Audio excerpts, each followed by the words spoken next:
Women as agents of peace the world over have been dedicated to sustainable conflict transformation at the grassroots and also volunteer to lead fellow women and youth promote active tolerance and responsible citizenship in communities experiencing different forms of conflict and violence. Women as agents of peace in the Rwenzori region have integrated conflict sensitivity and the full participation and empowerment of girls and women towards peace building. This has also been supported by the belief that social change begins with personal responsibility and is sustained when people are actively engaged in creating the shared future for their community, which belief has been one of the cornerstones in implementing the amplifying of the participation of women in peace building processes in the Rwenzori region.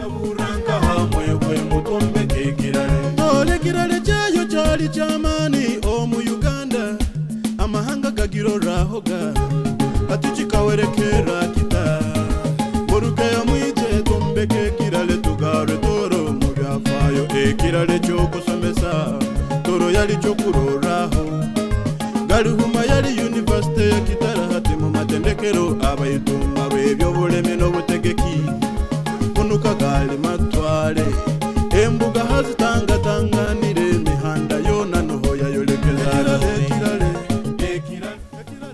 Just like the Rwenzori region in particular, dealing with the reasons why people fight in the first place, supporting societies to manage their differences and conflicts without resorting to violence, as well as preventing the outbreak, escalation, continuation and recurrence of violence have been contributed to this long-term and collaborative process of changing people's attitudes, behaviors, norms and institutional arrangements, among others.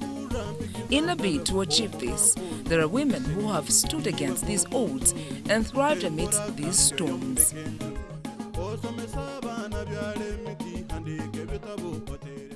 Looking at our history, this region of Rwenzori is characterized by different conflicts.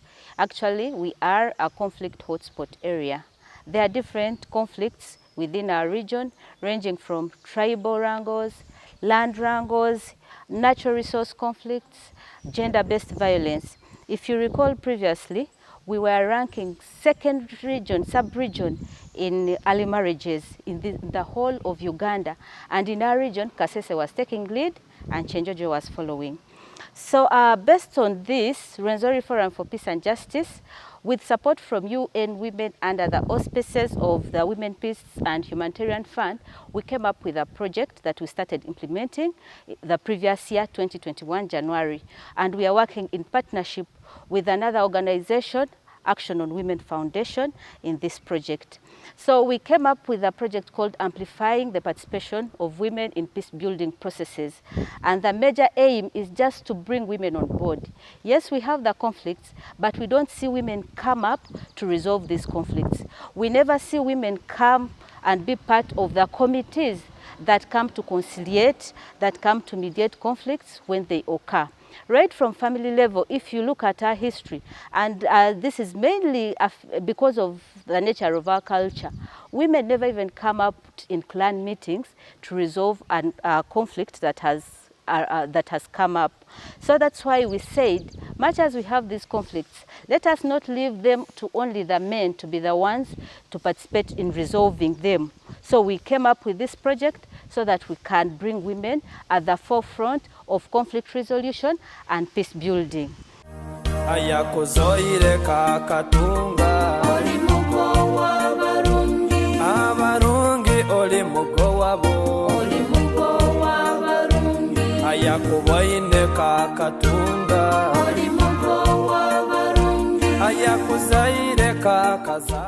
Peace building helps to resolve injustice in non-violent ways and to transform the structural conditions that generate deadly conflict. Peace being a process driven by active understanding, dialogue and positive engagement with others, and being founded on trust and respect, women in the Rwenzori region have been able to address cultural and structural violence issues in their communities. Contexts here include intertribal, interethnic, interreligious violence, gender inequalities, exclusion of minorities like people with disabilities, post-conflict trauma, response, reconciliation, and integration within their community. Women have set out in particular to deal with the reasons why people fight, have supported societies and communities to manage their differences and conflicts without resorting to violence, as well as preventing the outbreak escalation, continuation and reoccurrence. We started by identifying stakeholders to work with. So we decided to build our own structure, and this is the structure of community reporters. So in the 4 districts where we are operating, where there is Chenjojo district, Kabarole district, Kasese and Bundibujo, we had to train 40 community reporters, and 80% of these are women, because we recognize that the role of women in peace building is very, very important. And yes, they have not disappointed us. They are doing various work in as far as peace building is concerned. One, they mediate conflicts right from household level, community level, and then they resolve them. Secondly, we have built their confidence. Before, many of them couldn't even call for a community meeting. But today they call for these meetings, they sensitize their communities, and then they resolve the conflict at hand. Women, especially the women we have involved in this project, have done a lot in as far as peace building is concerned in the region. They have actually come up even with some innovations that we never ever told them. For example, in Kasese, there is a sub-county where women decided to establish a committee of 5 of them, and whenever there is a conflict, they work together to make sure that this conflict is resolved. They also go ahead to sensitize their communities on an emerging peace building issue. For example, during the harvest season, they work with their chairpersons, LC1s, they call for community meetings, and then sensitize people on how best they can benefit from their harvest without causing gender-based violence. It should be noted that previously in their communities, whenever it was a harvest season, there would be gender-based violence. People would start disagreeing on who takes the money from the produce, on who takes the bigger share, on what to spend on. So these women came up with that initiative. They sit down people in their communities, and by the way, both men and women, and then explain to them how best they can cooperate in their homes, how they can work as partners in their homes rather than working in isolation.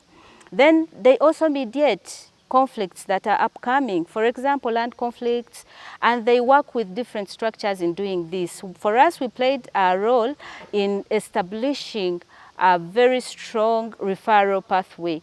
So we showed them other structures in the referral pathway that they can work with. So when they are faced, for example, with a land conflict, they run to the land committee, and then they get someone to work with in order to resolve that conflict. When they are faced with gender-based violence, they run to their community development officers, to their gender officers, even gender ministers from their cultural institutions, and they try to resolve the issue at hand. Women who partake in peace processes usually focus more on reconciliation, education, transitional justice, and economic development.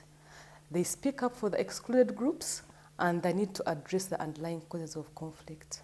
At least we've attended and participated, and we've had enough trainings and workshops aiming at alternative for peace building. So I'm very grateful for that initiative, and the work that we are doing there in our district and the region at large.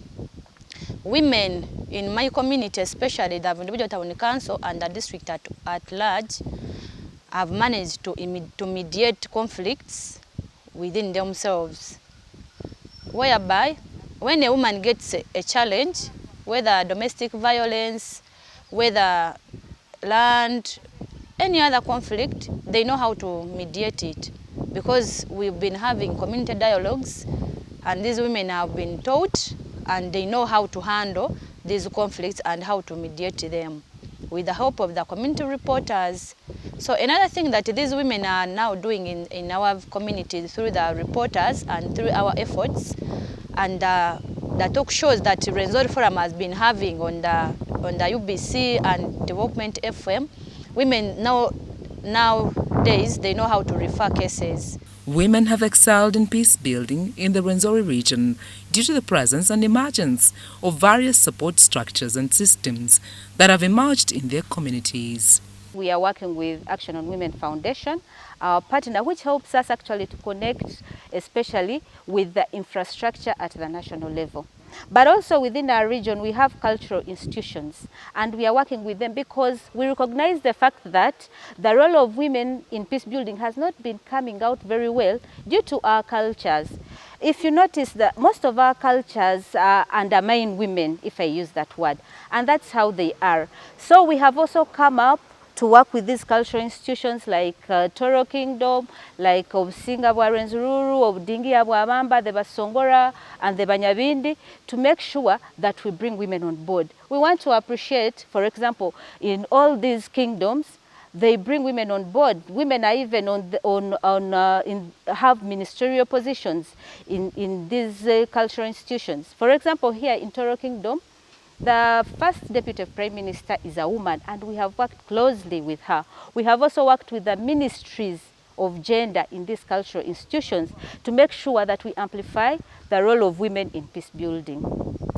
First and foremost, government of Uganda has already set structures where we have positions which must be taken up by women. From LOC1 to district level, we have the vice chairperson at every level of leadership. This is a position that is kept for someone who is in charge of children and women. And to me, that is an opportunity for women to take up this opportunity. I can give you another example. For the District Council of Kasese, we are having 24 women representing women from their different sub-counties, including now a deputy speaker who was just elected 1 week ago. This is putting women in positions to excel. So through leadership, we have positions that are reserved for women, and the purpose is to make women excel in planning, in development aspects, and also in empowering them also to work towards bringing other women on board through their leadership positions. So that leadership position or structure of leadership makes women to excel. But also government has not stopped on that. For Kasese, I am talking as a probation officer. I am a woman. That is already a system that has put me in position to fight for the rights of the women and children and the whole community. So we have CDOs, those are the community development officers. And out of the 44 community development officers in Kasese, actually 28 of them are women. And to me, this is a system that is making women to get out of the corridors, and we can now excel as a result of being educated. So the education system is bringing us out. The political or governance system is bringing us out as a system. And also the empowerment is bringing us out. For those who did not get chance to, for education, they are doing business. And when you come to Kasese, you will find out that most of the big businesses are now owned by women. We have a woman called Vera Udia. She's dealing in coffee, and she's employing more than 100 people. But most of the people she's employing are women. And this shows you that once women are empowered, then you will see peace. With peace, I can't say. Kasese, we've been bad off in terms of conflicts, fighting each other conjos, even those ethnic groups. We couldn't even give them space.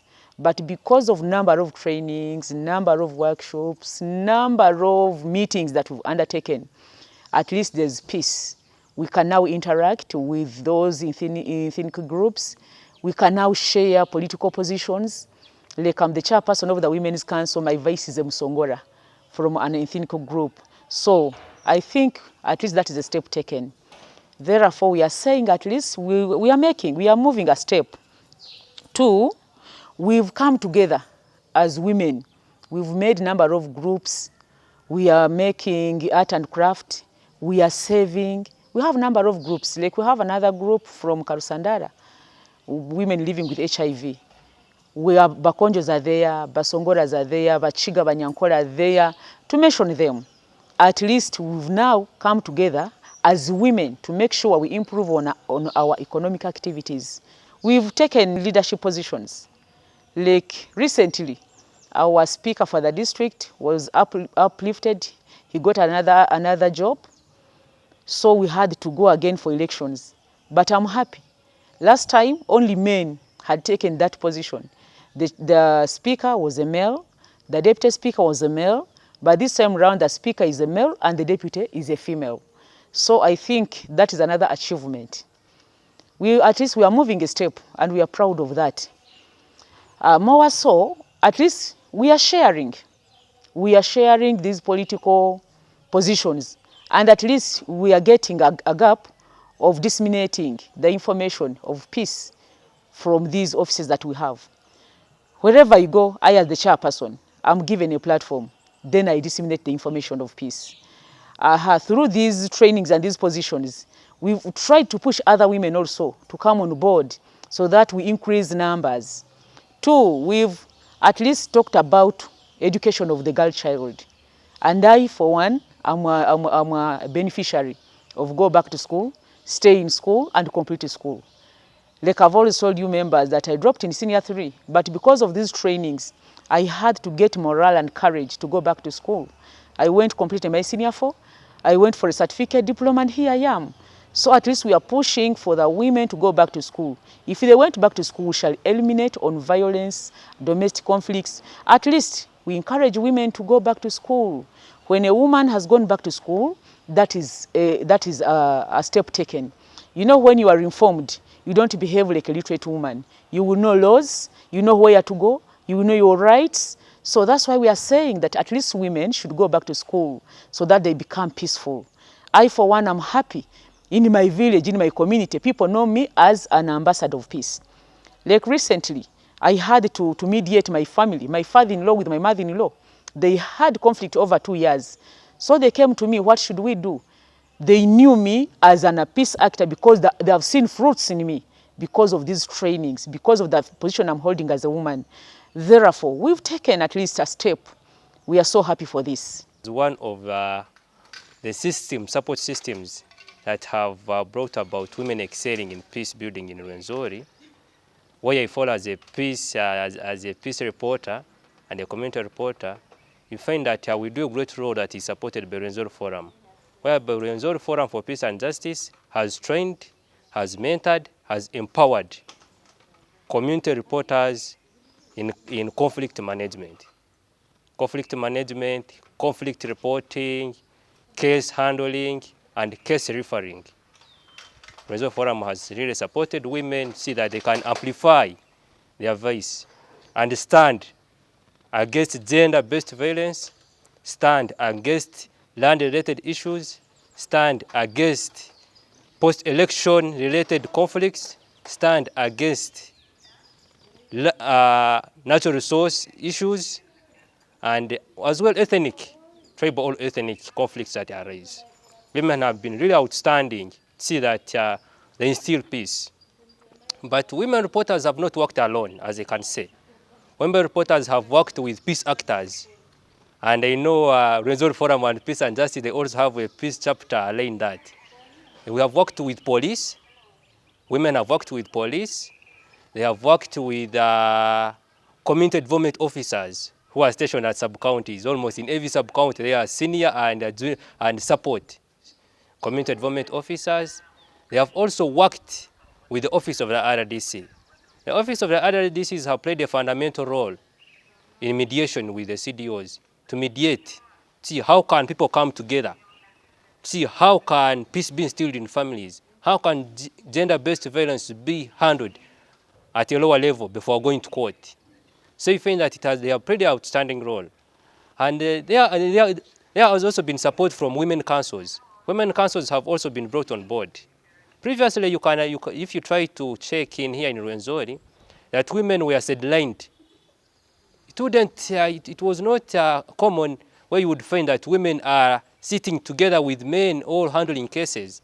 But when this project came in of putting women on board to discuss about peace in the families and case management and handling, you see that women have been able to outstand and outsmart. So now there is a very great difference and improvement in women getting on board in terms of bringing peace in our communities, engaging their fellows, and as well as local leaders. Local leaders have really supported the LOC1s. You find that a case has been handled at the LOC1 level, and peace has been upheld. We also appreciate the religious leaders. The religious leaders have helped these women structures. Women structures see that they work together as a team, see that they handle cases, see that there is peace. Women in the Rwenzori region have faced numerous challenges, social, political, economic and cultural, in a bid to promote and engage in peace-building initiatives and processes. To begin with, we are seeing in our region that most women, let me mention, most women are not coming on board to talk about their rights and to fight for their rights. I think that was due to the background and the environment they come from. So I would call upon cultural leaders, religious leaders, political leaders, name it, to come on board and always empower these women. Talk to them, advise them, if need be, give them some activities to do, support them financially if there is need or if it is possible, so that we see them coming. Yes, I acknowledge we've done a lot to make sure that we involve women in the move towards achieving peace in the societies. But we still have some challenges in those. We've brought women on board, especially in leadership positions, in taking lead in identifying conflict cases and identifying the signs of conflicts, and they've really managed to engage and end those conflicts. But the mantle is still there, because we need to recruit more women so that at least we get to 90% of those women getting empowered, taking up leadership positions, identifying conflict cases. We even want to reach at a level whereby a single woman can manage and end conflict within her home. And as women, however much we've tried to create peace and promote peace in this Rwenzori region, there are different issues that have really affected women as far as they are trying to promote peace is concerned. One is political indifferences. As you well know that in our country, Uganda, there is that political influence whereby we have different political parties coming out to bid for political power. We have NOP, we have NRM and the rest. As RFPJ is trying to bring out these women together, we have different political parties in them. So definitely these people will try to come out with their own interests. So there is a conflict of interest among political parties and of course being spearheaded by these women. Definitely they will not be able to bring out the best as they are trying to promote peace or peaceful coexistence. Then another thing is religion, religious indifferences also. We have Muslims, we have Catholics, we have Protestants and the rest of course. We have unity. These people are trying to fight for peace. They still have their religions where they belong. Definitely they try to pick out into issues that are affecting one religion and leaving themselves. Let's say if I'm a Catholic, definitely I will not go to fight for peace in my religion, but I will look into the problem that is in the other religion. Definitely that has really created that religious indifference as we are trying to promote peace in this region. Another one is insecurity. As you well know that we have insecurity on actually our borders. here in Bundibujo, we have insecurity that is coming out from DRC. So as Bundibujo women are trying to fight for peace, definitely insecurity is causing a lot of mayhem. Chaos is there, bullets are all over, definitely peace will not be created. So it has also affected peaceful fights, peaceful living in those areas that are bordering DRC. Then another issue is a lack of funds. Still funds are not enough and women are very many. The ratio of women in Uganda is 7-1 as compared to, actually according to the statistics that are on. Of course, however much as women are being trained to promote peace, there are other women that are left out because the resources are not enough, and therefore women, these people are unable to reach on the grassroots to really train these women how to fight for peace and how to collaborate with other women. So other women are left out, and of course as we are fighting to create and promote peace, we also have our counterparts, men. So if men are also not brought on board, definitely peace will not be created. And the issue of domestic violence is also causing that, as affecting women in promoting peace. If a woman is being affected by violence at home, there is no way how that woman will go to really promote peace in another home. So domestic violence is also another cause. Then another effect is the way we are living. We don't have finances, our children are at home, and these women cannot really advocate for peaceful coexistence or peaceful living when they are not having any cash. They don't have any skill. The skills are limited. So you cannot leave your home to go and start mediating in a certain home when you don't have what to eat, you don't have what to do, and then your kids are not going to school. Then that also is really becoming a problem as far as promoting peace is really concerned. Then another thing that I can maybe say is conservatism. These women, some of our colleagues outside there are not willing to change the way they are living. So that conservatism whereby a woman is not willing, is following the attitudes, the norms of a society, and not willing to change in one way or the other, there is no how peace is going to move on when that woman is not accepting to change. Yeah. For women to become more productive in their involvement towards peace-building processes in the region, women themselves and other stakeholders should thus strategize and reach out.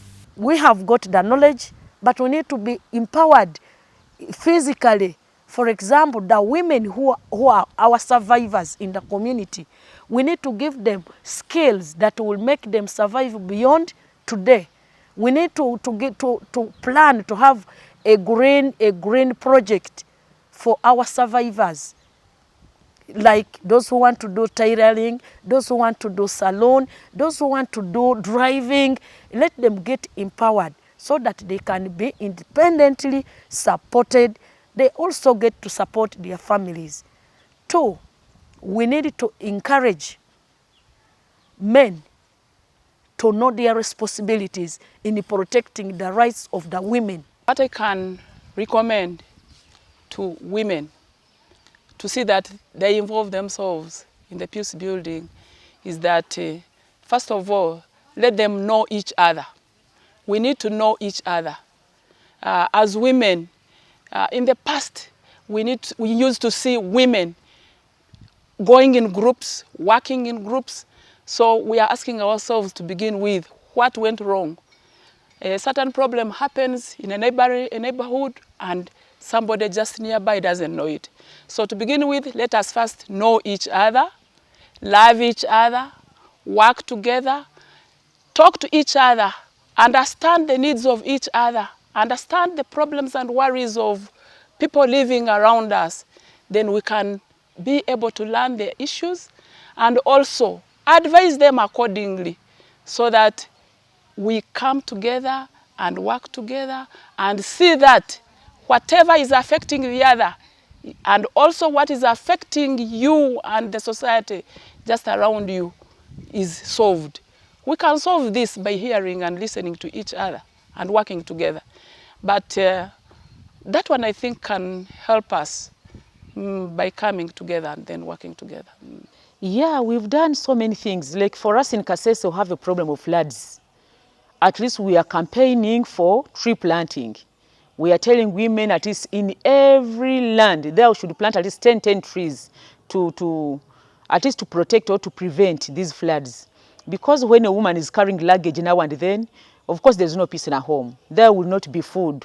For example, recently we had floods in Rukoki sub-county in Kasika village. Women, they're no longer in their homes, they're now in a camp. Of course, they are suffering, and you know the disadvantages of being in a camp. Of course, children will adopt other behaviors from other families. There will not be enough food. People will not feed as expected. People will misbehave. You know, we have different characters and different behaviors. And when we are put in the camps, of course, things will not be the same.